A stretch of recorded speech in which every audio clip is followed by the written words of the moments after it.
بسم اللہ الرحمن الرحیم۔ دوستو ای پی این نیوز کے ساتھ میں ہوں اتشام الحق۔ آج مولانا فضل الرحمان لورا لائی میں پی ڈی ایم کا جلسہ تھا۔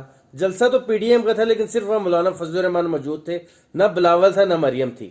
وہاں پہ مولانا فضل الرحمان نے پشتوں میں سپیچ کی اور کہا کہ ہم اتنے بچے نہیں ہیں کہ ہم سینٹ کے الیکشن میں حصہ نہ لیں، ہم استعفے نہیں دیں گے۔ اگر ہم استعفے دے دیتے تو 18ویں ترمیم کو یہ ختم کر دیتی حکومت، اس وجہ سے ہم نے استعفے نہ دینے کا فیصلہ کیا۔ حکومت ہمیں بچہ بناتی تھی لیکن ہم نے انہیں بچہ بنا دیا۔ اس پہ ہمارے ساتھ بات کرنے کے لیے موجود ہیں فیصل تارڑ۔ فیصل السلام علیکم، کیسے ہیں آپ؟ وعلیکم السلام سر، بہت شکریہ۔ فیصل کیسے دیکھتے ہو مولانا فضل الرحمان کے سٹیٹمنٹ کو؟ سب سے پہلے تو آپ نے کہا کہ مولانا فضل الرحمان کہتے ہیں کہ یہ ہمیں بچہ سمجھتے تھے لہٰذا یہ ہم سے استعفیٰ مانگ رہے تھے، ہم نے استعفیٰ نہیں دیا۔ اب سینٹ کا الیکشن آ رہا ہے لہٰذا ہم کوئی جو اپر ہاؤس ہے اس کو خالی نہیں چھوڑنا چاہتے تھے تاکہ یہ 18ویں ترمیم میں تبدیلی نہ کر لیں اور جو صوبوں کو اختیار حاصل ہیں وہ کئی اختیار نہ چھن جائیں، لہٰذا اس لیے ہم نے استعفے نہیں دیے۔ ہم بے وقوف نہیں بنے، ہم تو بڑے شاطر ہیں، ہم تو بڑے چالاک ہیں۔ تو مولانا فضل الرحمان سے میں یہ پوچھنا چاہوں گا کہ آپ کو خان نے کہا تھا استعفے دو، آپ نے خود وہاں پہ منہ پہ ماریں گے استعفے۔ جو 2 رکن ہیں نا جن کے اسپیکر تک استعفے چلے گئے ہیں، وہ یہ مت کہنا اسپیکر کو کہ یہ غلطی سے آ گئے ہیں، ان کے منہ پہ مارنا۔ پھر مریم نواز کہتی تھی 31 کو استعفے آ رہے، 31 دسمبر کو استعفے آ رہے ہیں، پھر 13 دسمبر کو آر یا پار ہو رہا ہے، پھر استعفے اکٹھے ہو گئے، استعفے منہ پہ ماریں گے۔ خان نے تو نہیں کہا کہ آئیں میرے منہ پہ ماریں، خود ہی بات کر کے اپنی بات پہ یو ٹرن لے کے، پنجابی میں کہتے تھوک کر چاٹنا، تو یہ خود ہی چاٹ رہے ہیں، خود ہی مطلب یہ اتنے گھٹیا لوگ ہیں۔ ایک انہوں نے ڈیسیژن لیا، وہ اس نے بیک فائر کر گیا اور اب کہہ رہے ہیں کہ تارڑ صاحب ڈیسیشن پی ڈی ایم کا مشترکہ ڈیسیشن نہیں تھا، یہ ڈیسائیڈ ہونا تھا سب پارٹیز مل کر ڈیسیشن لیں گی۔ زرداری صاحب کی اور مولانا فضل الرحمان کی ملاقات ہوئی تھی کراچی میں، اس میں زرداری صاحب نے مولانا فضل الرحمان کو منایا کہ استعفے نہیں دینے۔ بلاول نے بھی کچھ جگہوں پہ استعفوں کا ورڈ یوز کیا، وہ بھی لیکن اب اپنے ابا جی کی بات مان گئے ہیں۔ ظاہر ہے وہ پرانے جگاڑی ہیں، پرانے کھلاڑی ہیں، انہوں نے بات ماننے پر مجبور کر دیا۔ اب زرداری صاحب کا ڈیسیشن چل رہا ہے، حاوی ہو چکا ہے اس وقت پی ڈی ایم پر۔ لیکن آپ نے یو ٹرن کی بات کی، اختر مینگل نے کہا یو ٹرن بلوچستان میں کوئی ایسا روڈ نہیں ہے جہاں پہ یو ٹرن ہو، کیونکہ وہاں پہ روڈ ہی نہیں ہے۔ ابھی خان صاحب گئے تھے کوئٹہ میں، کیسے دیکھتے ہو آپ ان کے یو ٹرن پہ یو ٹرن اور آپ کہہ رہے ہو یہ یو ٹرن نہیں لیتے؟ دیکھیے خان صاحب، اگر بلوچستان میں روڈ نہیں ہے تو بلوچستان میں پچھلے 40 سالوں سے خان کی حکومت نہیں رہی۔ خان پہلی دفعہ وزیر اعظم بنا ہے نا، تو پہلی دفعہ وزیر اعظم جو بنا ہے آپ اس کو اس طرح کے تانے نہیں مار سکتے کہ وہاں پہ نہیں بنے ہوئے۔ اختر مینگل جن کے ساتھ بیٹھا ہوا ہے، حکومت میں آنے سے پہلے کہتے تھے 100 دن میں ہم دنیا بدل دیں گے، جو بھی روڈ کے پتہ نہیں جاپان سے چائنا سے روڈ منگوائیں آپ گے۔ مجھے بات کرنے دیں۔ اختر مینگل کو علم ہونا چاہیے کہ اس سے پہلے حکومت مسلم لیگ نواز کی تھی، اس سے پہلے پیپلز ابھی جو سی ایم ہے بلوچستان کا وہ کون ہے؟ سی ایم بلوچستان جو بھی ہے چھوڑے، وہ حکومتی جماعت ان کے ساتھ کولیشن ہے، اس وہ بات کس کو پارٹی چھوڑیں۔ میں تھا؟ پچھلی دفعہ وہ کس کے ساتھ کھڑا تھا؟ کس چیز کا وزیر تھا وہ؟ جام کمال۔ دیکھیے جام کمال جن کا بھی منسٹر تھا، نون لیگ کا منسٹر تھا، تو دیکھیے نون لیگ نے نہیں کیا، مشرف کی حکومت تھی، مشرف نے کیا۔ اب تو بلوچستان کی قسمت بدلنے والی ہے کیونکہ سی پیک جو لگ رہا ہے وہ سارے کے سارا بلوچستان میں۔ D G I S P R نے یہ کہا ہے کہ بلوچستان پاکستان کا مستقبل ہے اور بلوچستان کی وجہ سے پھر پاکستان کا مستقبل ہے، لہٰذا بلوچستان کو اتنی زیادہ اہمیت دی جا رہی ہے۔ اختر مینگل صاحب کو یہ سوچنا چاہیے تھا کہ 2.5 سال بھی وہ ایک ایماندار وزیر اعظم کے ساتھ نہیں چل سکے اور ان چوروں ڈاکوؤں کے ساتھ۔ ایماندار وزیر اعظم نے وعدے کیوں نہیں پورے کیے جو اس سے کیے تھے اختر مینگل سے؟ کیوں نہیں لوگ بازیاب ہوئے جن کا وعدے کیے تھے عمران خان نے؟ اور اختر مینگل نے لیا کیا اس سے عمران خان سے؟ حکومت میں ایک منسٹری تک تو نہیں لی، اور وہ جو باپ ہے سب کا، ان کے کتنے منسٹرز ہیں وہاں پہ؟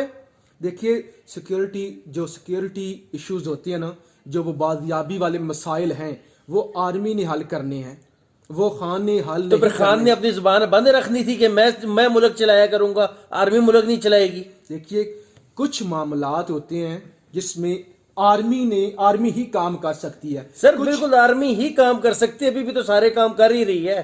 دیکھیے ایسا کچھ نہیں ہے، اپنے خود کا آرمی کام کر سکتی ہے۔ میں نے کہا کچھ کام جو سیکیورٹی ریلیٹڈ ہوتے ہیں اس میں آرمی کا ہی رول ہوتا ہے، اور کچھ ایسے ممالک جن کے ساتھ آپ کے سیکیورٹی ریلیٹڈ ایشوز ہوتے ہیں، یا کچھ ایسے ایریاز خاص طور پہ ٹرائبل ایریاز جہاں پہ آرمی کا کنٹرول ہوتا ہے سیکیورٹی کے لیے، تو وہاں پہ جو کچھ ہو رہا ہوتا ہے وہ فوجی عدالتوں میں یا تو ہونا چاہیے، یا آرمی ہی کو جو جتنے بھی قانون نافذ کرنے والے ادارے ہیں ان کی ذمہ داری ہوتی ہے۔ پولیٹیکل جو قیادت ہے اس کو سپورٹ ضرور کرنے چاہیے، لیکن یہ آرمی کو پتا ہوتا ہے کہ اگر کوئی بندہ اٹھایا ہے، کس کا وہ ایجنٹ تھا، کس کے ساتھ وہ رابطے میں تھا، وہ بہتر جانتے ہوتے ہیں۔ اچھا، شاہد خان عباسی صاحب نے کل سٹیٹمنٹ دی جیو ٹی وی پہ ایک پروگرام میں کہ مسلم لیگ کے 3 اراکین کو مجبور کیا گیا ہے استعفے دینے پر، اور مجبور کیا ہے ایجنسیوں نے۔ اس سٹیٹمنٹ کو کیسے دیکھتے ہیں؟ پہلے تو استعفے وہ خود مانگ رہے تھے نون لیگ والے کہ استعفے جمع کرا دو، اب 3 لوگوں کو کہہ رہے استعفے ڈائریکٹ منگوائے ہیں ان کے۔ دیکھیے، یہ میں نے پہلے کہا نا کہ یہ جان بوجھ کے پہلے کہا استعفے دیں، اب استعفے نہیں دیں گے، پہلے کہا کہ استعفے منہ پہ ماریں گے، اب کہہ رہے ہیں سینٹ کا الیکشن لڑنا ہے۔ تو ان کی بنیاد جو ہے، کبھی یہ کہتے ہیں کہ ہماری جنگ اسٹیبلشمنٹ سے ہے، کبھی یہ جنگ کہتے ہیں کہ ہماری جنگ سلیکٹر کے ساتھ ہے، کبھی یہ کہتے ہیں کہ ہم خان کے ساتھ ہماری جنگ ہے۔ D G I S P R نے پوری دنیا کو آ کر بتا دیا کہ ہمارے کوئی بیک ڈور رابطے نہیں ہیں، ہم کوئی سیاست میں کسی انوالو نہیں ہو رہے۔ لیکن محمد زبیر سے ملاقات ہو سکتی ہے جو سینیٹر بننے والے ہیں، پنجاب سے سینیٹر بنایا جا رہا ہے محمد زبیر کو، ان سے ملاقاتوں کا کیا مطلب لیا جائے؟ اور خواجہ آصف کے الیکشن میں جو کال کی گئی تھی اس کو کیا مطلب لیا جائے؟ صحافی بھی ملتے ہیں آرمی بالکل چیف ملتے ہیں، سے، صحافیوں ڈی کے جی آئی ایس پی آر سے، ان کے ملنے میں صحافی فرق بھی ہے۔ ملتے ہیں۔ دیکھیے، آپ ایسے کیسے کہہ سکتے ہیں؟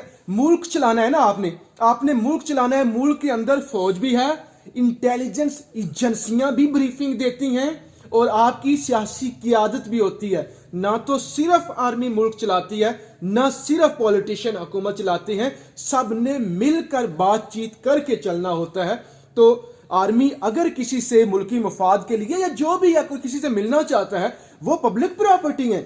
اب کسی کو یہ حق نہیں کہ اسد عمر ہی مل سکتا ہے آرمی چیف سے، عمران احمد خان نیازی ہی مل سکتا ہے وزیر اعظم آرمی چیف سے، اگر زبیر عمر چاہیں وہ بھی مل سکتے ہیں، اگر کوئی اور بندہ چاہے، سب کا آرمی چیف ہے۔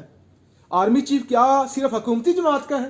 آرمی چیف تو پورے ملک کا ہے نا، اسے تو سب سے ملنا چاہیے، سب سے مل کر ملک کی بہتری کے لیے جو بھی وہ کردار ادا کر سکتے ہیں انہیں کرنا چاہیے، اور سارے ملکوں میں یہی ہوتا ہے۔ اچھا ٹھیک۔ اچھا، فیصل تاریٹ فیصل واؤڈا صاحب نے ایک سٹیٹمنٹ دی، لگتا ہے وہ بھی یوٹیوبرز کی ویڈیوز زیادہ دیکھنا شروع ہو گئے۔ ویڈیو نہیں دیکھتے، وہ صرف تھم نیل ہی شاید دیکھتے ہیں جن پہ لکھا ہوتا ہے کہ پاکستان میں بڑی آنے والے آنے والا، پیسوں کی بارش ہونے والی۔ تو آپ اپنے چینل کی انہوں نے کہا کہ پاکستان میں پیسہ آنے والا، اگلے 3 دنوں میں ایک بہت بڑی انویسٹمنٹ آنے والی ہے، فیصل واڈا نے کہا۔ آپ کو فیصل واڈا کی باتوں میں یقین ہے؟ دیکھیے، انویسٹمنٹ کی بات شاید انہوں نے سعودی عرب کے حوالے سے کی، اور کہ سعودی عرب $6 ارب کی انویسٹمنٹ کرنے والا ہے، لیکن فیصل واڈا کو نہ تو میں کوئی ان کو کروں گا کہ میں ان کی حمایت کروں، یا انہوں نے پہلے بھی کہا تھا کہ نوکریاں آنے والی ہیں، نوکریاں اتنی ہو جائیں گی، لوگ آپ ڈھونڈیں گے کہ یار بندے کی ضرورت تھی۔ جس طرح آپ نے یار ابھی کیا، اسی طرح عمران خان نے جو نوکریوں کا وعدہ کیا تو اس پہ بھی اسی طرح یار کیوں نہیں کرتے آپ؟ وہ بھی ملیں گی، آہستہ آہستہ ملیں گی۔ نہیں، فیصل واڈا کرے تو یار، اور جب عمران خان کرے تو عمران خان کو نہیں پتا تھا کہ ملک کے اندر اتنے مسائل ہیں۔ فیصل واڈا کو پتا ہوتا ہے، عمران خان کو نہیں پتا ہوتا۔ نہیں، لیکن عمران خان نے کوئی فوجی بوٹ بھی لا کے تو نہیں نا کاشف عباسی کے شو میں رکھے، تو ایک ایسا بندہ جس کو اتنی تہذیب نہیں کہ پوری دنیا شو فوجی بوٹ لا کے نہیں رکھے، نون لیگ کے وزیر لا کے رکھ دیے، جو ابھی عمر ایوب کس کی حکومت میں تھا؟ نون لیگ کی حکومت میں ساتھ کھڑا تھا، آج ان کی سب سے امپورٹنٹ منسٹری اس کے پاس ہے۔ تو یہ تو ایسا ہوتا ہے جب آپ الیکٹیبلز لے کے آتے ہیں، جب آپ نے نظام آہستہ سے تبدیلی آتی ہے، اچانک سے آپ کو الیکٹیبلز جو نہیں مل سکتے۔ آپ اچھا، فائنانس منسٹر کہاں سے آ گیا پھر؟ فائنانس اس پارٹی کے دور کا فائنانس منسٹر اٹھا کے اپنے ساتھ لے آیا۔ اچھا، تو اگر آپ کسی ٹی وی چینل میں جاتے ہیں اور اس سے پہلے آپ کسی اور ٹی وی چینل میں ہوتے ہیں تو یہ تو آپ کی میری جان، جاب کی اور سیاست میں تو فرق رکھو نا یار۔ نہیں، ایسا نہیں ہوتا کہ اگر کوئی لائق بندہ ہو، جیسے کہ ندیم افضل چند، جیسے کہ پہلے بھی ہم نے بات کی، تو ندیم افضل چند تو اس سے پہلے پیپلز پارٹی میں سارے لائق تو جنوبی پنجاب میں موجود ہے نا، جنہیں لے آئے تھے یہاں پہ۔ اچھے اور برے لوگ ہر پارٹی میں ہوتے ہیں، تو اگر اچھا بندہ آپ کو کینیڈا سے بھی کوئی پاکستانی ملے تو آپ کو لانا چاہیے اور ملک چلانا چاہیے۔ میاں عاطف کو لانے کی کوشش تو کی تھی، پھر کیوں ہٹوا دیا تھا اسے؟ یہ ایک متنازع معاملہ ہے، اس پہ کسی کو بات نہیں کرنی چاہیے. اگر آپ مجھ سے میرے ذاتی پوچھیں، دیکھیے ہم مسلمان ہیں لیکن ٹیلنٹ کسی میں بھی ہو سکتا ہے اور اس کے ٹیلنٹ کی قدر کرنی چاہیے. میں نے سنا کوئی آپ کا ارادہ ہے ٹرمپ کو لانے کا بھی ادھر ارادہ ہے، وہ بھی بڑا ٹیلنٹڈ ہے. ٹرمپ کو اپنا ملک نہیں رکھ رہا، اس کو اپنے لوگوں نے ایکسیپٹ نہیں کیا. وہ غریب رولا ڈال رہا ہے کہ خدا کے لیے سلیکٹ کیا جا رہا ہے جو بائیڈن کو، وہ سلیکٹڈ ہے، میں جیتا ہوا اس تھا. سے زیادہ رولا آپ ڈالتے رہتے تھے ٹرمپ آئے گا ٹرمپ آئے گا، اب کہتے ہو ٹرمپ جا نہیں رہا. چلو ختم کرتے ہیں، چھوڑو اس ٹاپک کو. دوستو ویڈیو دیکھنے کا بہت شکریہ. ویڈیو کو لائک کیجیے گا، چینل کو سبسکرائب کیجیے اور کامنٹس میں اپنی رائے کا اظہار ضرور کیجیے گا. اللہ حافظ.